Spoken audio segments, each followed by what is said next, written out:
Hello, family and friends and fellow YouTubers. It's Kim here from Kim's Country Corner. And this weekend, I am out at the Hancock Homestead to do some gardening chores. I have not been out here for a while. The first 2 weeks in July, John and I went on a vacation out west. It's always been one of my bucket list goals to see all of Utah's national parks, which are called the Mighty Five, and to do it in 5 days. And we did it. We did Utah's Mighty Five in 5 days. And those videos I will be putting onto my other channel, Kim's Country Corner /travels. Now, they won't be up for a while because it takes me some time to get everything downloaded and edited and produced. So don't go jumping over there real quick, but maybe look for them later on this year. Anyway, so the first 2 weeks in July, we were on vacation. Then we came home the third week in July, and I kind of needed that week just to catch up on things. You know, the things that you need to do, like laundry and just taking a break from your break. So anyway, the third weekend, I didn't get a lot done. I did, visit with the grandkids and got to keep them a couple of days that week. And now we're into the fourth weekend in July. And I finally have a little bit of time to do some gardening, to catch up on gardening. Now, I have been coming out a couple of times a week to water because we have not had any rain this year that's been measurable. If you look at the last video I did, which was the middle of June, I did it right before what we thought was going to be a rainstorm. And we were all excited because we had not had any rain, and we were like, yay, a rainstorm. It did nothing. It came in, it wetted the concrete, and then it blew on by. Not even enough for a puddle. So no rain this year so far that we have even been able to measure. So I've been coming out every couple of days and watering things to keep them going. So I have been doing that, and I've done a little bit of weeding, but I don't come out until evening because it's so hot during the day. So I don't come out till evening. Then I just quickly do the watering, quickly do a little bit of weeding while I'm waiting for the watering, and then I go home. So I have not done any camcording or video. So today I finally have a little bit of time to do some video, and so I thought I would take you guys on a walk around and show you the cottage garden and the vegetable gardens and the peony row, and just kind of catch you up on things. But I went out when I got here about 9 o'clock, and I went out and I just did a real quick look to make sure that, there weren't any toys laying out or garden tools or, like anything that was going to be distracting. And just in that short amount of time that I did a quick walk, I was already dripping sweat. It was so hot out there. So I came in to cool off, splashed my face with some cold water, and it got me to thinking, what has been the hottest day in Missouri? So I got onto the, my trusty computer here, and I looked it up. In 1954, they recorded 118 degrees in southern Missouri. And and we're in northern Missouri, but still, 1954, 118 degrees. Our temperature today is supposed to get to 110. The heat index is supposed to get to 110, and it's already at 9 o'clock, 97 degrees out there. So I was going to try to beat the heat, but I don't think I won. I think the heat beat me. Anyway, I am going to do a walk around, but I decided to do the intro in here because I wanted to update you guys as to what's been happening in July and why there hasn't been any July videos. And but now July's not over with yet, so there will be this July walk around, and we're going to go ahead and we're going to go out and we're going to take a look.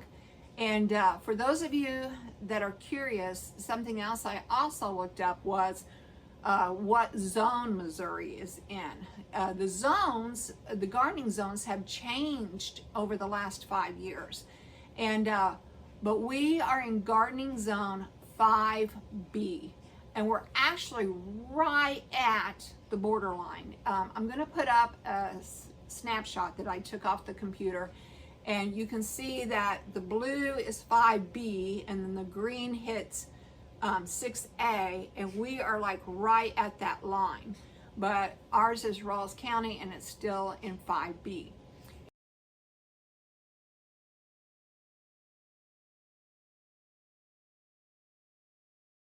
Anyway, I did not know this, but Missouri has 4 gardening zones. And leave me a comment below as to what garden zone you're in. I don't know about you guys, but when I watch gardening channels, I do like to try to find the ones that are in my own zone, because when I'm watching gardening channels, I'm watching for inspiration. And although I admire the gardens that are done, like, you know, in Arizona and Texas, you know, that's not my zone. So their planting is going to be different than what I can do. And so I watch gardening channels for inspiration for what I can do in my own garden. And if that's the reason you watch gardening channels, just know that my gardening is done in Missouri, which is zone 5B. Okay? All right. So let's go on outside and do a walk around. And I'm going to do the walk around first and show you everything. And then later on tonight, I might pop back on and do some deadheading. My plants are going to look very dry and old right now because, like I said, I haven't done anything to them, you know, since spring. And they desperately need to be deadheaded. But I wanted to show you everything before we did the deadheading. So let's go ahead and take a look. All right, thanks for being here with me today. And if you haven't done so already, don't forget to subscribe. And after the video, if you like what you see, give me a thumbs up, all right? All right, I'll remind you again, but let's go take a look. Okay, friends, so I picked you up, I went to the door, and I decided to come back and do a PS. It is breezy out there today, and so I want to apologize ahead of time for the volume, for whether you can hear me or not. I do not have a wireless mic. I'm not sure that a wireless mic would even help because of the wind, but I have to do these videos on the days that I have time to do them. I can't always do them according to weather and wind, and as you guys know from past videos, where we're located here in Missouri, we get quite a bit of wind, and so please forgive that aspect. I think you'll still be able to hear me well enough, but I do apologize for the wind. All right, now let's go. Okay, family and friends, so as I was coming out and I saw the picnic table, I just kind of wanted to do an update, and the reason I'm doing this is because I know that many of you are followers of mine from the very beginning, and you have seen and gotten to know my brother Stephen from some of his singing videos, from some of the day trips that we have gone on together. Well, in February, my brother succumbed to his 3-year battle with cancer, and in February my brother passed away. And so that's a lot that I've been dealing with early spring, and you know, I'm still dealing with it. But the picnic table here is one of the things that we brought from his home to ours, and yeah, I sit here and sometimes have my coffee and miss my brother.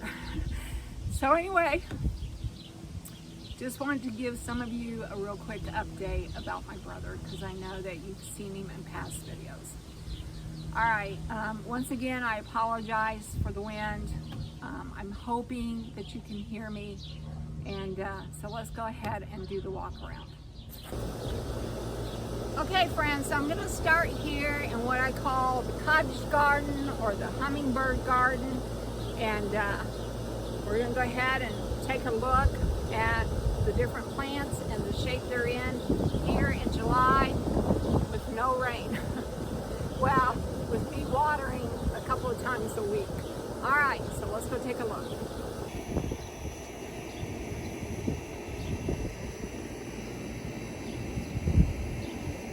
So technically, a cottage garden is very informal, and also to be considered a cottage garden, you are supposed to include edibles.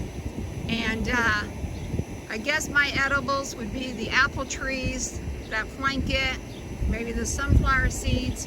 I do want to think about incorporating a small area for herbs, and I have not done that yet, but I am thinking about it. So anyway, I also call this not only the cottage garden, but the hummingbird garden, because most of my flowers in here are the color red, which is a hummingbird's favorite color.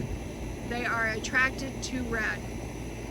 So anyway, let's go ahead and get started. As you can see, I have a couple of volunteer sunflowers down here on this end. We have the old plow, which used to be the way that they farmed this farm, believe it or not. They used to do it this way. This farm has been in this family since 1851, and back in the 1850s you did everything with hand plow and a team of mules or horses. They used mules here on the Hancock farm.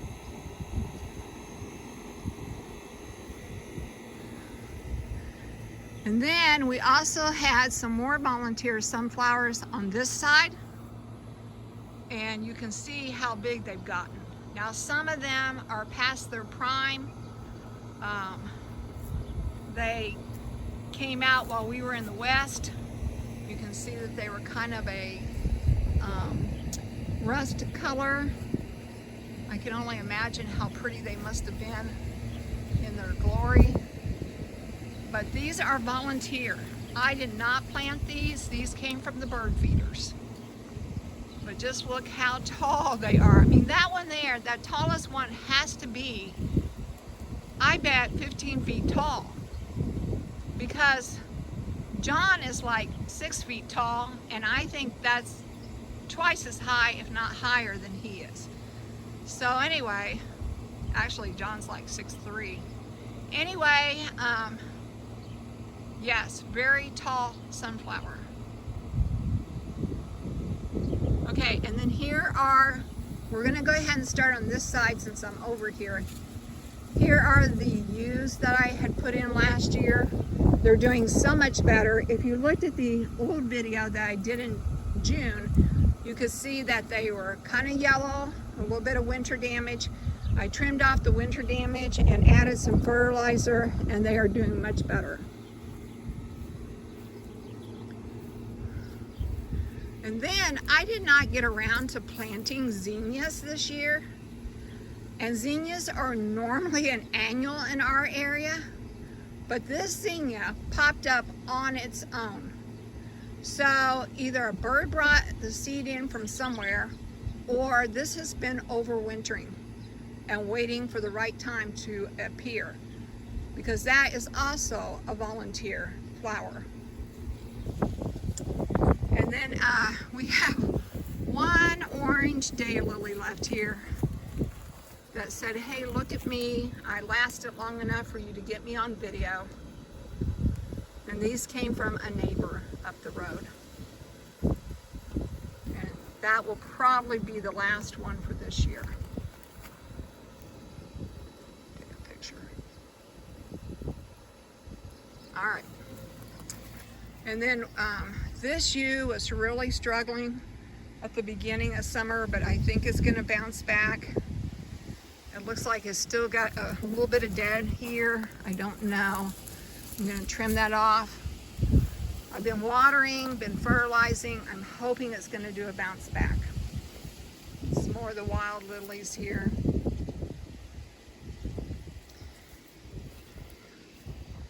All right. Down here, let me give you a shot going up. We're down here on the west side. Let me give you a shot going up to the east side. So these bushes are on the north side of the fence. So now I have 1, 2, 3, 4, 5, 6, 7, 8 shrubs along this area. Okay? And a few flowers. a volunteer. But I want to put something else in this row between these shrubs, but I can't decide what. I don't know whether I want to go with an ornamental grass or whether I want to go with another shrub. I kind of like those red barberries, or whether I want to do some perennials. I don't know what I want to do here. So for right now, it's just a wood chipped area with a few wild lilies growing and a few volunteer flowers growing. All right, so let's walk on up here to the front of the garden. As you can see, the apple tree is doing its first drop of apples. They will always do a first drop to kind of get rid of the excess, and then they put on their good fruiting apples. All right, so now let's go on around to the front. Still don't have the boards fixed yet, but that's on the to-do list, as well as adding more mulch. And I apologize for the air conditioning sound, but we have to have that air conditioning on. So anyway, we have our old pump here, and looks like one of the kids was going to water the animals. I missed that. Don't normally have that there, but anyway, have the old pump with my sculpture back there.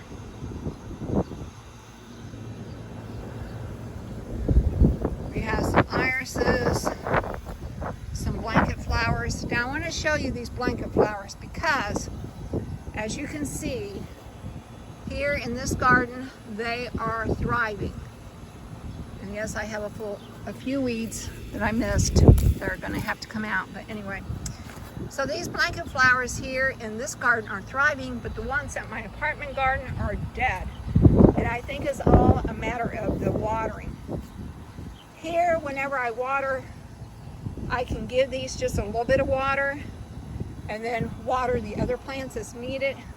Up at my apartment, they're so close to the shrubs and to the daylilies that whenever I water things, I think I have drowned them, because blanket flowers like drought-like conditions. They don't like to be overwatered.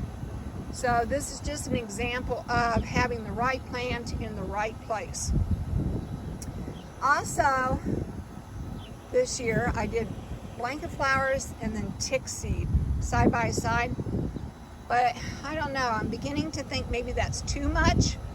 So what I'm thinking about doing is taking out the tick seed here, bringing blanket flowers from the other end up here, and then putting this tick seed down there.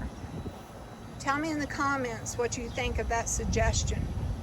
I think having all the blanket flowers in one area and then all the tick seed in one area is going to be less distracting. Right now I'm finding this somewhat distracting. Although I like both plants, I'm not sure they should be side by side. As you can tell, I did take out the pink coneflowers and I put in some of those spider lilies, the ruby spider lilies. I think they'll add some nice color here. They're looking a little yellow because I did this before we went on our trip, and even though I've been watering, they haven't quite bounced back. But they're not dead, so there's still hope for them. All right, and then my bee balm here is called Fireball Red Bee Balm, and as you can tell, it desperately needs to be deadheaded. I will be deadheading these plants later this evening when it's cooler. I just kind of wanted to show you what they look like before they get deadheaded. As you can see, we do have some new blooms that are trying to hang on here. So this is what they would look like fresh. And then, of course, this is what they look like when they need to be deadheaded.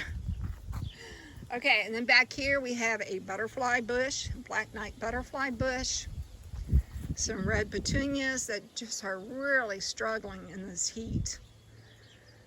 And then these are hot papaya coneflowers. Once again, they need to be deadheaded. You can see what a fresh one is supposed to look like. So once I get these deadheaded, I think I'll be able to get a second flush of fresh flowers. These are salsa red coneflowers. Once again, need to be deadheaded. I'll show you down here on the other side what they're supposed to look like fresh. Dianthuses. The only name I can remember is cherry pie. I'm usually really good about keeping track of names, and I forgot the ones that look like puffballs.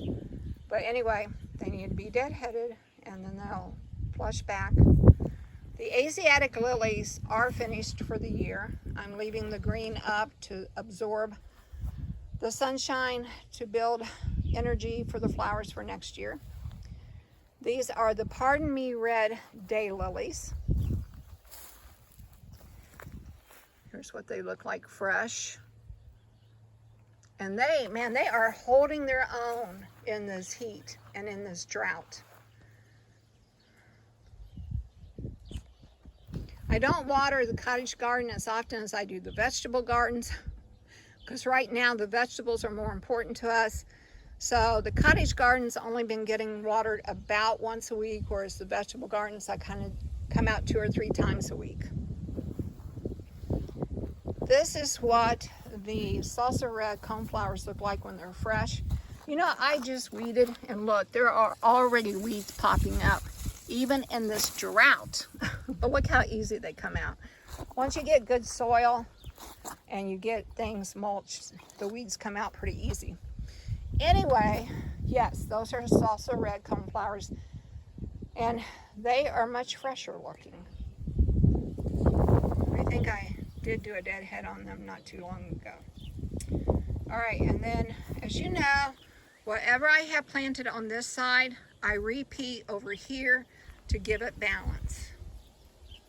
So I have the daylilies and the Asiatic lilies and the dianthuses and the salsa red coneflowers.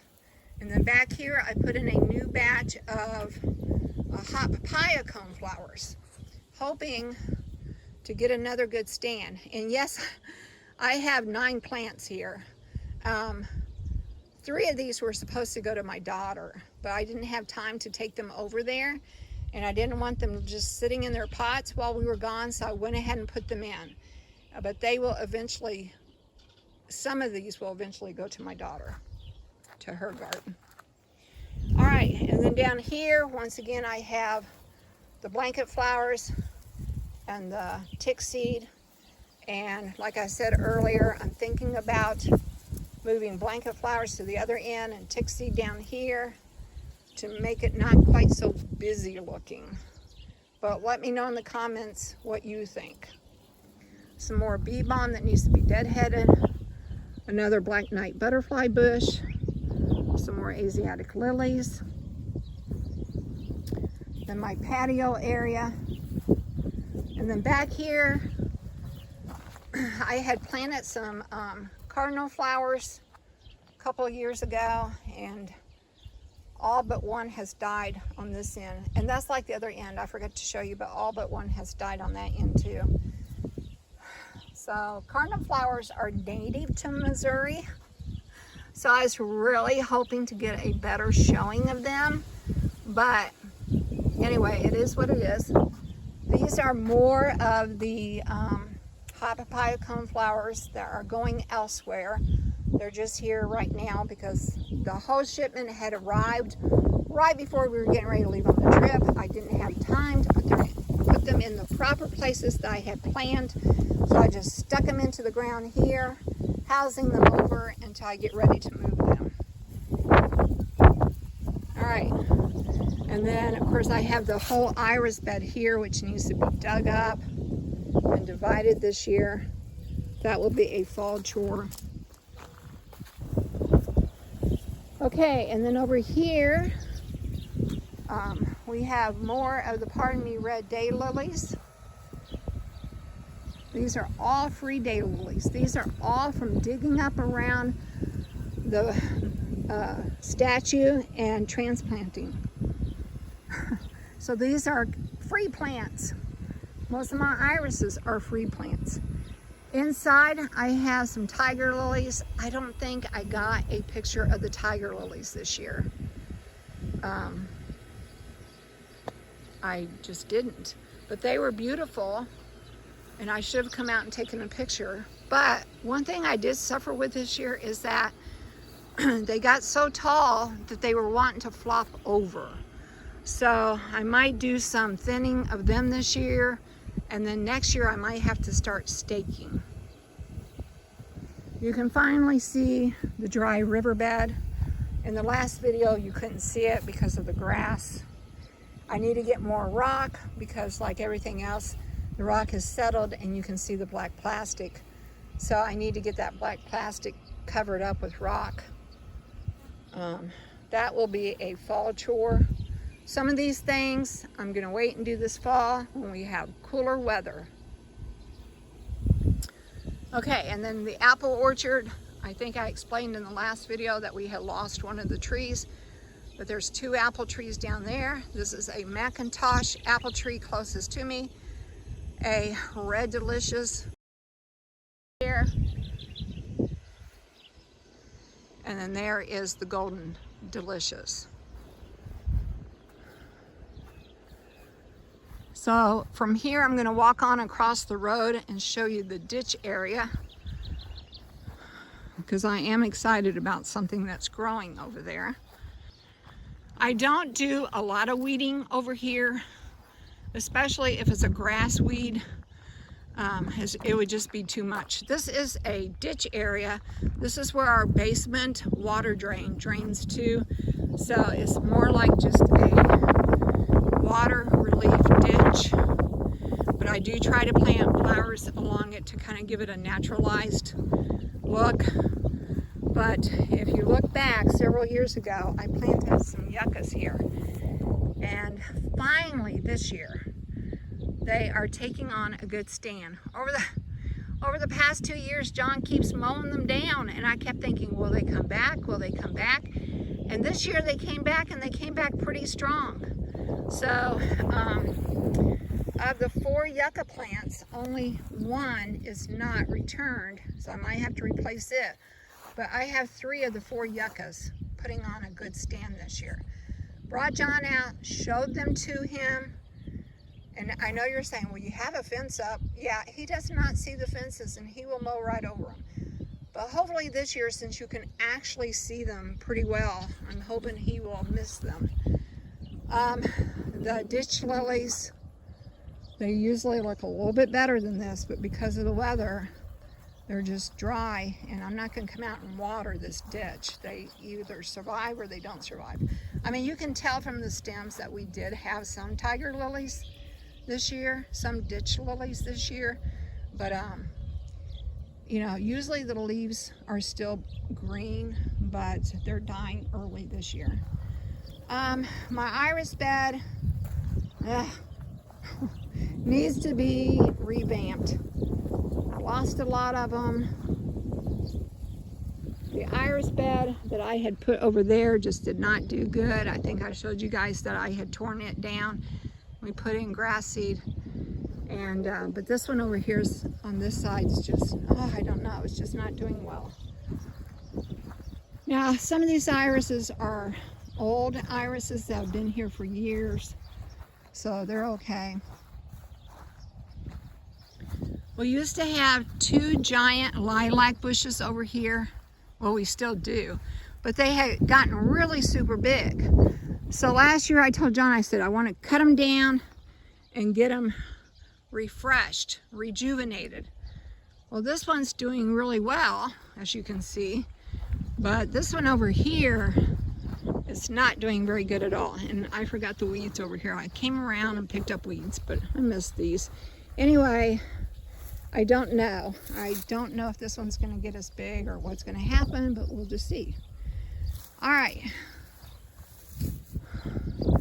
All right, let's go on back across the road and finish the tour.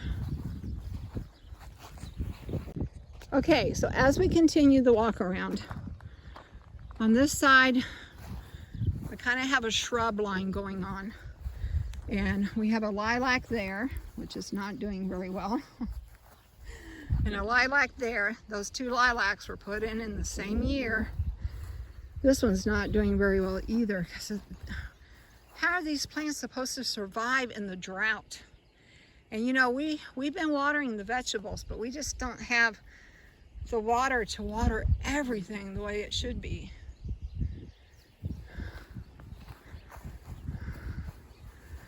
Okay, and then as we continue on, we have this trumpet vine,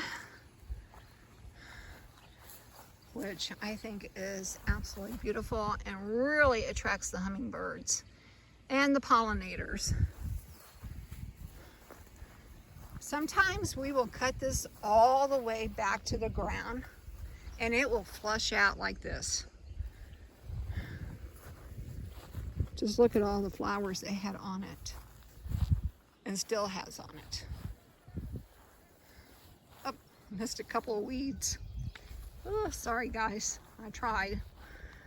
Okay, and then this is an old shrub that was here way back when John was a kid. It usually has really pretty white flowers on it, but right now I cannot recall the name. These two right here are mock oranges. They have really pretty white blooms on in the spring. And just look how dry and wilted they are. I'm just praying that they don't die. I might actually sneak a hose down here and water these because I really don't want them to die, but it takes so much water for a shrub. And we just have not had any water. I mean, the grass crunches under your feet. Okay, so the other mock orange there. This is a service berry. Droopy leaves, but holding its own. We kind of predicted that it was going to be a hot, dry summer, just from what, you know, hearing YouTube weather people talk. So we didn't even bother with the gate garden. So the gate garden has absolutely nothing in it except for the perennial ditch lilies there. And they were pretty in their time, but kind of missed that time with the grandkids. This is usually the spot that I bring the grandkids to and say, let's plant some sunflowers and let's plant some zinnias and let's do some annuals. This year it just did not get done. For one thing, we've had a very hectic spring with my brother, and you know, with his passing, and then trying to help my sister clean up and pack up his house and all that I really didn't get back to the homestead until the end of May and beginning of June. So yeah, a lot of things got skipped this year, and the gate garden was one of them, but it's still there. There's always next year. Now, unlike the iris bed across the road, this one did really well. They were beautiful this spring. I don't know if I took a picture or not. If I took a picture, I will put it in so you can see how pretty they were.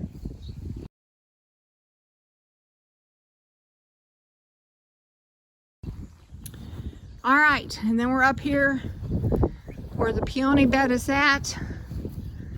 And the peonies did pretty good this spring, making a showing. They're finally starting to look like shrubs. They're finally starting to put on flowers.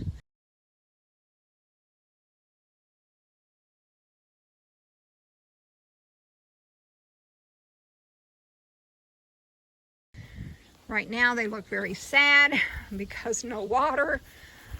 But like I said, we just can't water everything. Now this one here, I have been coming out and giving it a bit of water because it's kind of new compared to the others. Its roots aren't quite as established.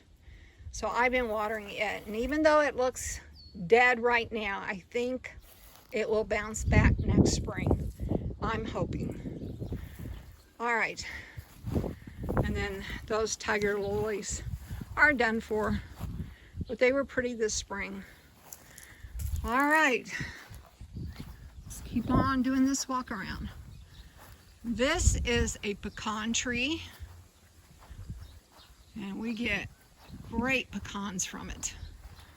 Right now they're just little green things, but this fall they will turn brown and give us excellent pecans. And I really want to get another pecan tree planted, because even though pecan trees last a long time, they don't last forever. So I want to get another one planted in case something ever happens to this one. This is a black walnut tree. They are the hardest things to de-shell. In fact, we don't even mess with them. We just rake them up. Now I think one year our son-in-law came out and he raked them up and he took them somewhere to get them de-shelled.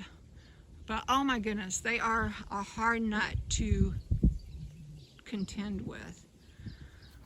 And my goal, just like the orchard, is to put in more nut trees, to have a row of them along this south border here. This is a maple. It needs to come down. The one good thing about this maple, though, is that we have a lot of woodpeckers. And the reason we have a lot of woodpeckers is because this tree provides them a home. They like dead trees and they put in holes, and so we have a lot of woodpeckers live in this tree. And of course then there's the kids' play area. And now we're going to go on over here to the garden area. And everything's going to look a little wilty, even though I did just water a couple of days ago. Need to water again today. That's one of the reasons I'm out, is to water. But everything's holding its own. John put in 8 rows of corn, and he put in some pumpkins down there on the end. And then if you watched the early video from, I think it was May, when we did the boxes, the garden boxes. We have new garden boxes this year. And when we were putting them in is when I was planting these cucumbers and watermelon. And you can see that we do have some watermelon coming on. And John's been out here picking cucumbers. I don't know if we have any to show you right now. Oh, yep.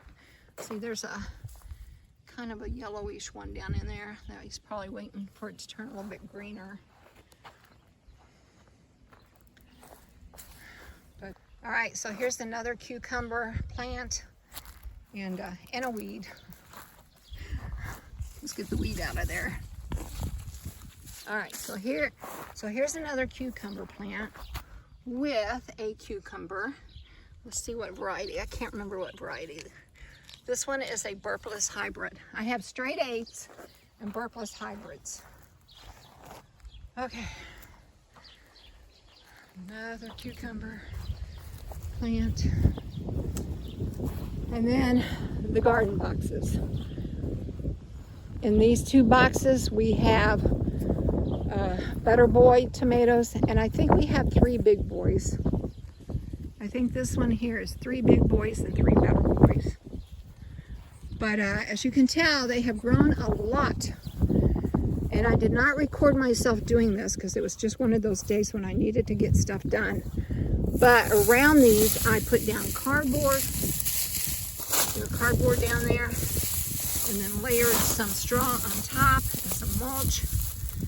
And you can tell that they are pretty well protected down in there. So very, very few weeds. Hardly, I think I've pulled maybe 3 weeds out of this box. But right now, the tomatoes are still in the green state, but they're going to be turning any day. John's brought in, I don't know, 3 or 4 now. So we're going to have a good tomato batch this year. So yeah, so let's see, I call this one box 7 and this one box 8. So 7 and 8 have Better Boys. Those are your slicing tomatoes. They are indeterminate. That means they grow and produce throughout the whole growing season. And they are a slicing tomato, which means you use them mainly for fresh eating. And then over here in these 2 boxes, which I call box 5 and box 6, we have Romas. And the Roma tomatoes are determinate. That means they mostly come on at the same time. And they're a meatier tomato, and they're awesome for canning and for sauces. You can can your Better Boys for like good eating tomatoes for winter, but they have a lot more water content, whereas your Romas have more meat to them, less water, and they do really well with canning and with making salsa. So these are the Romas, and they are looking really good. Once again, I took the time to get everything cardboarded this year and mulched, and that makes a world of difference when you have time to do that. It helps with weed control, and it also helps to insulate those plants from the water evaporating. It holds that water in longer. This box, nothing was done to, mainly because I'm hoping I can talk John into building another box, and then all of the boxes would be less than 2 years old. This one here. Okay, friends, so I'm using my phone today to make this video, and it's so hot out here that my phone gave me a heat warning. The temperature got too hot and the phone clicked off. So I had to go in, take a break, let my phone cool down, and now I'm going to try to do this again. I think I was discussing boxes 3 and 4, so that's where I'm going to start at. So over here in box 3, we have some peppers, and on the west side are the green peppers, and on the east side are red and yellow peppers. And they're looking very droopy today because I have yet to water, and it's about 2 o'clock in the afternoon, so extreme heat out here. But I have to remind John not to pick the red and yellow peppers, because red and yellow peppers actually start out green first and then turn. And so I have to remind him of that. But we are getting peppers. All right, so yeah, but we are getting peppers. I found a green one right there, and we have different green ones coming on. Right now we got some baby ones back in there, but I was able to find a bigger one here to eat for a late snack. And then over here, box 4 doesn't have anything in it because I didn't put anything in it because I'm hoping this fall that John can replace this box. It's the oldest of the boxes. We actually put 4 boxes in when Jeffrey was about 2, and he's going to be 9. So this box is the last of the original boxes, and it is 7 years old. And then these 3 boxes, boxes 1, 2, and 3, were replaced 2 years ago. And we've learned some lessons since beginning our boxes, and that is to put in middle braces so that your boards don't bow out, and on the corners to use steel corner brackets so that the wood doesn't pull away from the post. So those would be my 2 suggestions on building boxes. Especially those corner brackets are working out nicely. Okay, and then box 1 had lettuce in it, which bolted, and now John's just been pulling out, and we need to clean up that box. And then box 2 over here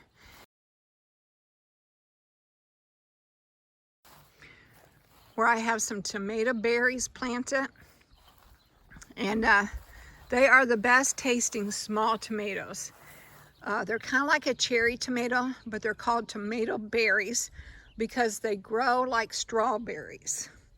And they kind of look like strawberries in the size, except that they taste like tomatoes. And they are super good. I come out in the evenings, I find some bright red ones, and I have them for supper.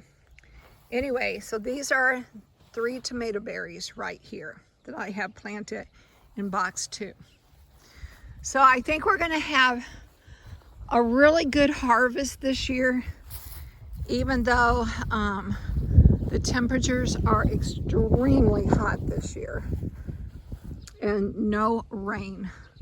Extremely hot temperatures and a drought, but I still think we're gonna have some pretty good produce coming on this year. All right, so let's go ahead and continue the walk. Hopefully my phone won't get too hot before I get this done. We're almost to the finish line here. So this is the brooder house here where we start the baby chicks. And then of course we have the big chicken house. We do not have any chickens left. We lost our last 2 this year. And so now we're down to 0 chickens, and that will be something that we will probably be replacing either late fall or early spring. But it will give me a chance to clean the chicken house out really well.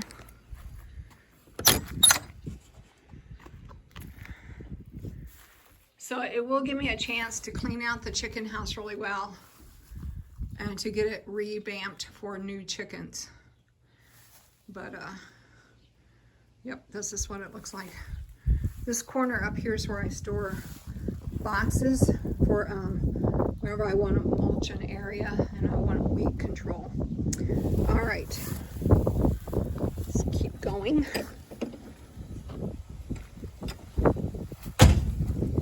And then of course we have my potting shed, which also needs to be cleaned out. You know how it is, like throughout the year, I am putting stuff in here, like extra pots that I might want to reuse. Oh, I wonder if this might have the dianthus, what is that one? Anyway, I have some labels here on my building. Yes, there we go. Fruit punch. Remember the dianthuses that I couldn't remember the name of? Fruit punch. I usually do try to keep labels. So that when I have questions like that, see? And then here are the cherry pies. So there's the cherry pie dianthuses. And then here is the fruit punch dianthuses. Anyway, yes, I need to clean out the potting shed here. And that might be a job that will have to wait for fall because it is hot. Hotter than normal. A lot of times I like to come out here and sit and think, but that's gonna have to wait for cooler days. Oh man.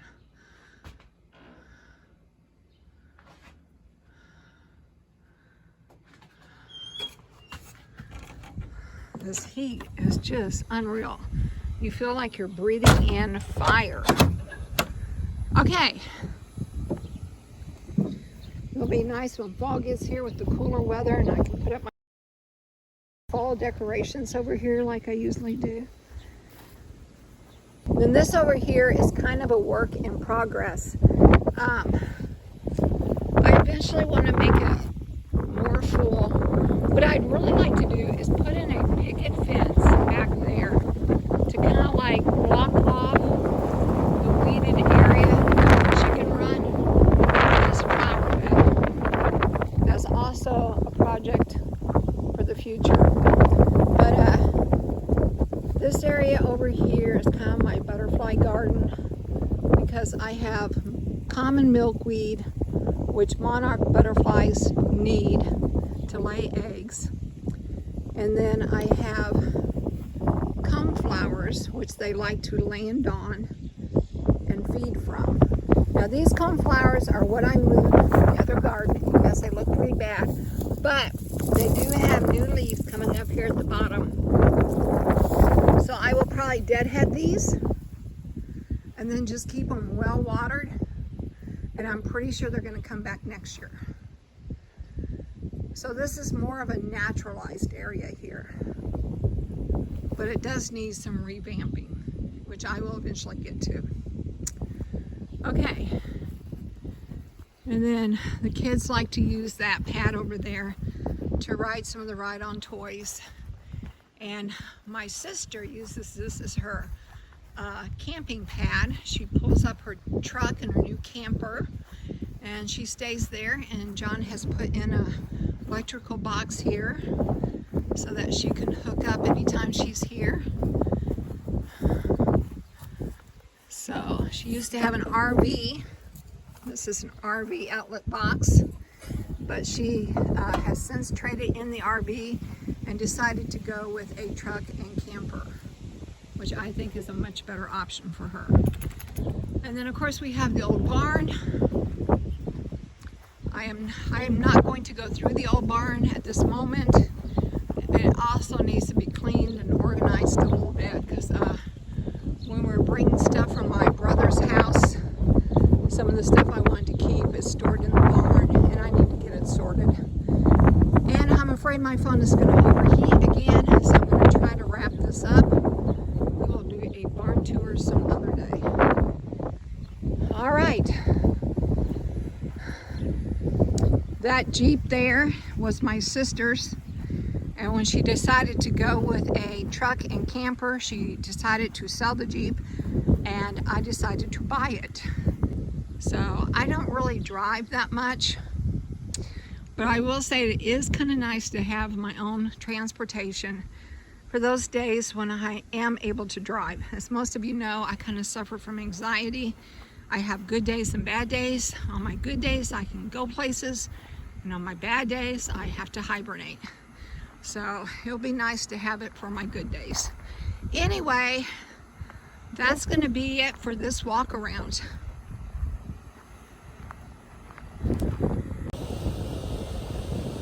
Okay, family and friends and fellow YouTubers, that's going to be it for the July walk around.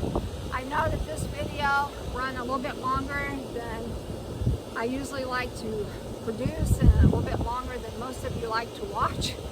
But if you did watch all the way to the end, thank you. And if you like this video, please give me a thumbs up. And if you want to know more about what's going on in my corner of the world, then please hit that subscribe button to Kim's Country Corner. All right, I will talk to you all later. Bye for now. Stay cool, stay safe.